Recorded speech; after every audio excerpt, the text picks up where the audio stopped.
So I'm going to say, because someone who's dragged the football club, I don't think you can disagree with Steven Gerrard, right? So when I walked into the dressing room at Liverpool, you know, he just dragged Liverpool to Istanbul, winning Istanbul, 2005 final. If you go through that team, yeah, it's not a great team. Certainly not the best Liverpool team that we've ever seen. You know, Carragher was immense. There was some great performances, Dudek on the night, but Steven Gerrard dragged Liverpool to that Champions League win. So to walk into that dressing room having just seen that, I mean, the boys can vouch for me as well in England, in the England training sessions. That for me, the best player pretty much every day was Steven Gerrard. And when you walk into that dressing room at Liverpool and my performance went up, everyone's performance goes up, because I'm sure the boys will tell you as well, that death stare from Stevie when he wraps the ball into you and you know you don't keep it, or it just takes your level up. He took my game up tenfold, and you know his passing, the mentality. You know, you talk about mentality. I'm quite a happy-go-lucky kind of guy. When I got in the dressing room with Stevie, on a Saturday night, if I'd scored and I'd played well, I'd go, yeah, we've nailed it here. You know, I want to have a couple of drinks and enjoy it. You see that on him. You know, we got another game, say Wednesday.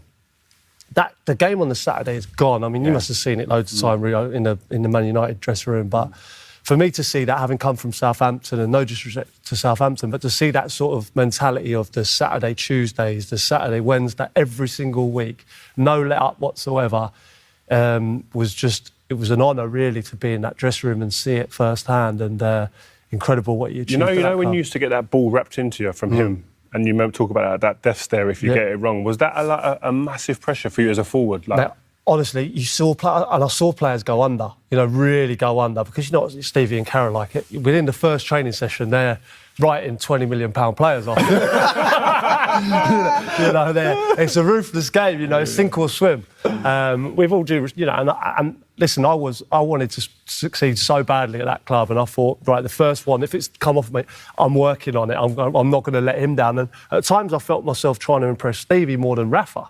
You know, the fact that he was passing these balls into me and I'm thinking, right, I've got to keep this, hold people off, and then set him for a shot. And we did get a good understanding, you know, and it was it definitely took my game up so much. And the thought of, you know, one player sort of dragging people and making their games better. It's mad, because he weren't a shouter, was he? No, not at all. He dragged you through performance, isn't it? Not at all. By his demeanour, the way he trained, the way he was around the place, lifted the whole thing. It's one of those where Stevie walked into a room, certainly in Liverpool, you know.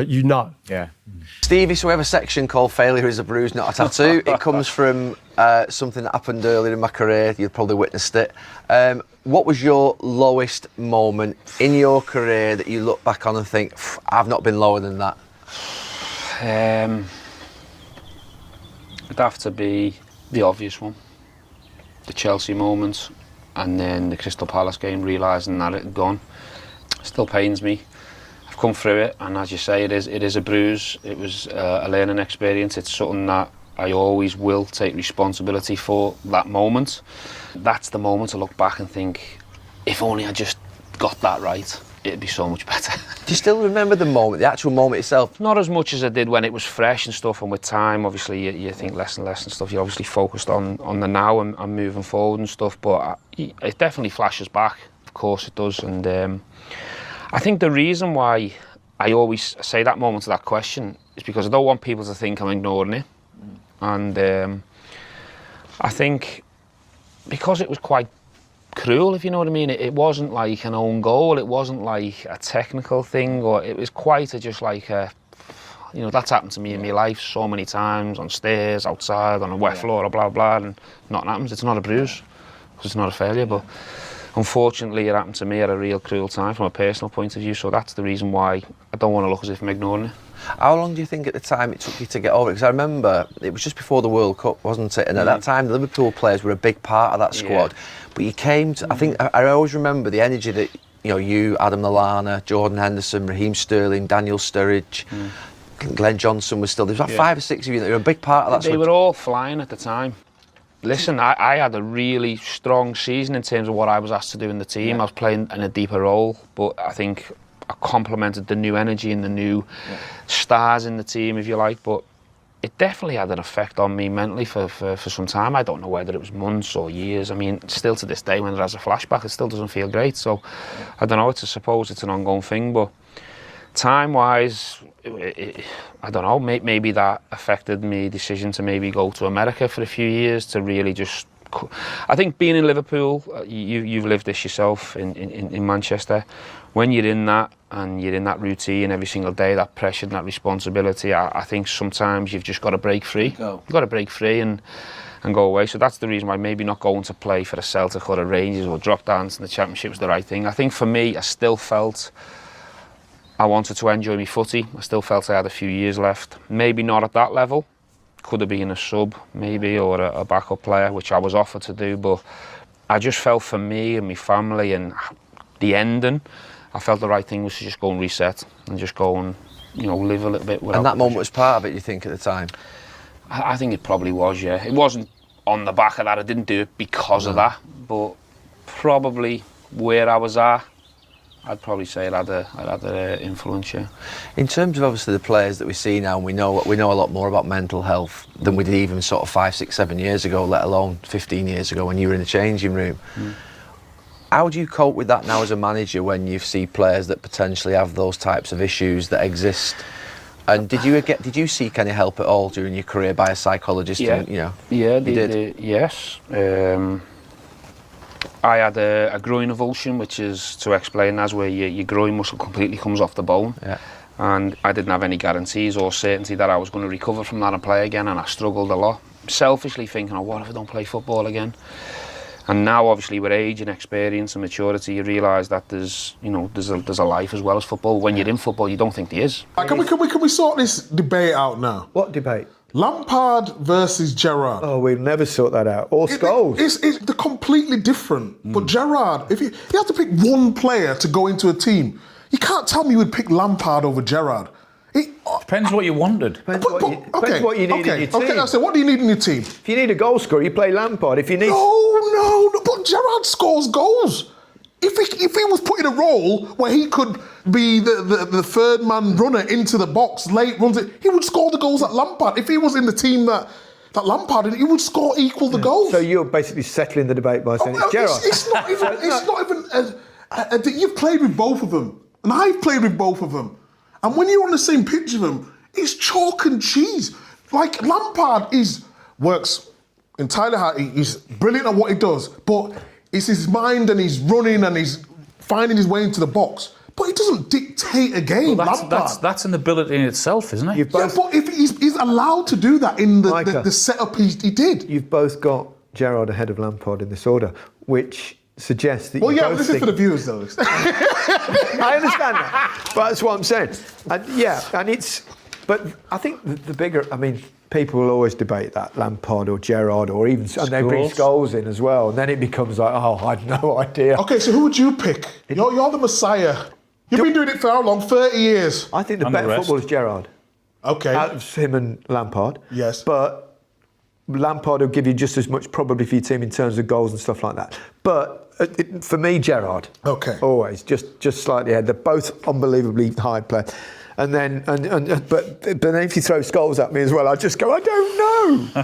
Scholes is difficult. But what I cannot ever understand is the thing, which is for me is a bigger debate. Why on earth did they never find a way for them to work together in the same team? Because they're not the same player. They're different and they're super intelligent footballers. Yes.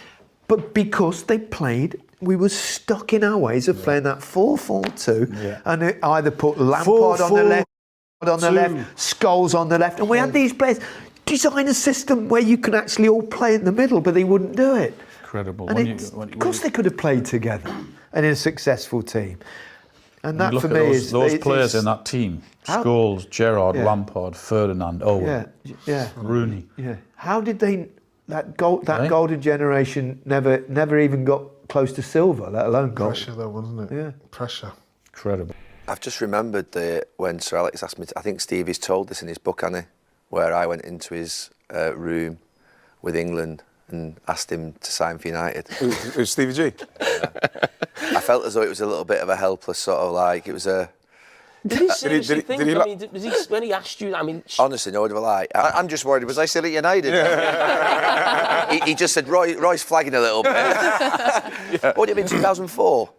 When did you leave United? 2000? You tapped up Stevie G? 2004? Well, it didn't work, did it? Yeah, so he was close to going to Chelsea. He was close to going to Chelsea. So basically, I was meeting up with England for Euros, and he rang me and said, look, you were tapping a player. It's ambitious. He said, but have a word. I think his words were, tell him I'll go and fetch him and I'll walk him back down the East Lancs, something like that. He said, I'll bring him back. Wow.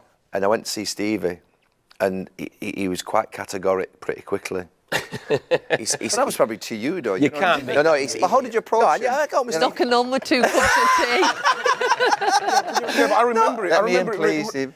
I remember I like went to see the talk with Chelsea. How Liverpool fans took that, how they did. Can you imagine? I went in to see Stevie. They heard it was United. And he said seriously, I wouldn't get out of Liverpool, and my family would never get out of Liverpool. There was exact words to me. Yeah. Wow. And I always remember that. See, that man knows. But he knows Liverpool. But there was all that stuff came up when he was linked with Chelsea, wasn't it? And the threats and all. Wasn't all that? That was just me. No, that was just him coming to United. Yeah, but I would have been nasty as well with Chelsea. I know United's another level up, but they wouldn't exactly been going, oh yeah, off to Chelsea you go. I just don't. I think if we're lucky, you know, Arsenal, United, Liverpool, we all think we're the biggest or the best. I don't think you can move to another club and almost feel like you're going up. You can leave and go down. The fans are okay with that.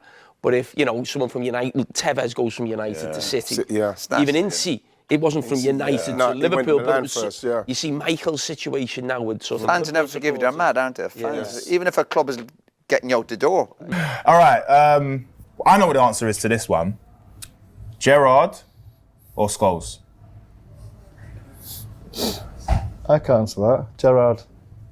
Great. Oh, get out. Gerrard's a great player. Get out. All right, so look. No. He's, Play it back. You're not saying someone else on recording. I'm not saying myself. Yeah. I'm You not are. saying myself. There you go. That's the issue in the back saying it's true. I'm not saying myself. So I'm speaking for him. We're different. We're very different. Yeah. How are you different? Yeah. How would you separate you and Gerrard? He's an athlete. But that's the only difference then. I think he was more of a match winner as well, wasn't he? But he's playing in a team where he probably had to be. Yeah. Do you know what I mean? I was more part of a team. He was more individual, I think. Being honest, I'm not having that, you know. I'm not having that. I'm saying Scholes. Sorry, I'm having that. Yeah, and I think, hold on. This is the honest truth. I think you two are different players, but I don't think, there's enough conversation about what you did at United. And for me, that's probably why you're being humble. But do you reckon he could do what you did at United? And do you reckon you could do what he did at Liverpool? Very different again. Yeah. I want to be able to do what he did at Liverpool. Whether he could have done what he did at United, I don't know. Yeah. I don't see why not. But I couldn't have done what he did at Liverpool, no. Oh, you mean not win Premier League titles? Oh, that's what you meant. Yeah, okay, cool. On to the next one. Talking of Suarez, I mean, who would you say was the better player, him or Torres, in Liverpool shirts? It's a difficult question because they stayed for a similar time period and they were both unplayable at times. They're both phenomenal footballers. I think Suarez had more to his game, so he could hit defences more and he could do stuff that would blow me away. He was horrible to play against, horrible to mark, but Torres just had this wave of confidence where every time he went onto the pitch you felt like the team was going to win. So very close when they were both on top form, but I think Suarez was more consistent and I think Suarez will do it for a lot longer. Do you think Liverpool have replaced him well with the signings? No. But it was mission impossible for me. I think even initially after Torres it was difficult to go and replace straight away. Suarez come along out of the blue, didn't really know much about him and was just a phenomenal footballer, but I look around now and I think to myself, even still now, who'd you go and get to replace Luis Suarez? If you're Liverpool, you're going to have endless amounts of cash, and then does that player want to come with no Champions League? So it's difficult to replace him. Sturridge is an unbelievable player, got just as much ability as Torres and Suarez, but we can't get him consistently on the pitch. Team captain go into the manager's office to best represent the Christmas day. I mean, that's the worst part of being a team captain, I think. Isn't that a mad bit of the role that, like... it's a Considering it's all really about motivating the team. I don't get it. I don't get being a captain. I'm not, like, it's never really appealed to me. I don't know what good comes out of it. So every captain you've had as part of your team, apart from lifting a trophy, but every captain has to go in. It's like it probably is a kind of arranged thing. They have to walk in and discuss. Like for me, the visions of like Stevie G walking into the manager's office to go and negotiate the Christmas party. Yeah, mate, it happens. It's mad. It happens, yeah. And then they come back and report it. Like, it's like he's settled on. He's settled on. He's settled on. One night in Dublin. Is that how it actually is? Or? That's exactly right. Yeah. You go in, well, obviously, like, and everyone's like that, like little cats waiting for the mum to come back. Literally going, are we in? Like, it's a huge deal. I mean, the Christmas party, and like, Stevie G comes back just nods, 2 nights, Dublin. We spoke to Kasper Schmeichel about it, didn't we? And the best of the fancy dress ones, where you go out full fancy dress. It's hard to tell which player's what. Well, the best one was Stevie G when he was dressed as the old man. That was genius. And he was in the mobility scooter. Genius. And there was like people taking pictures outside the thing, and they just it helped him in. Yeah, genius. I didn't even know that it was Stevie. What a captain. I wonder if that was decided with the manager. Like, imagine they were in the creative input into the outfits. Into the outfits and everything. It didn't help me. I was dressed as a parrot. In terms of the